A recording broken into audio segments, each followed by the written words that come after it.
શું તમને ખબર પડી? 4 દિવસમાં એવું તો શું થયું કે પાકિસ્તાને યુદ્ધ વિરામની ભીખ માંગી. દુશ્મનોએ વિચાર્યું કે ભારત ખામોશ બેઠું છે, પણ હવે ભારત 2014 પહેલા વાળું ભારત નથી.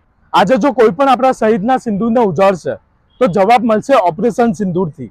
11 એરબેસ અને 9 આતંકીઓ અડ્ડાઓના જમીનદોસ્ત કરી નાખ્યા અને 100 થી વધુ આતંકીઓની ધૂળધારી કરી નાખી. આમાં આપણા સામાન્ય લોકોને કોઈ પણ નુકસાન નથી. મોદીજીના મજબૂત નેતૃત્વથી અને આપણી ત્રણેય ભારતીય સેના, આર્મી, એરફોર્સ અને નેવીના તાકાતથી આતંકી સ્થાનીઓને ધૂળિયે પાડી દીધા. જેમ કે પાણી બંધ કરાવી દીધું અને ગોળીઓનો વરસાદ કરીને દુશ્મનોને હરાવી દીધા. હવે તો વિશ્વ પણ જાણતું હશે કે આ છે આપણું નવું ભારત. હવે જો ફરી આવી ઘટના બની તો બદલો લેશે ભારત. તારીખ અને સમય પણ આપણે જ નક્કી કરશું. સરકાર અને સેનાએ પોતાની જિમ્મેદારી નિભાવી.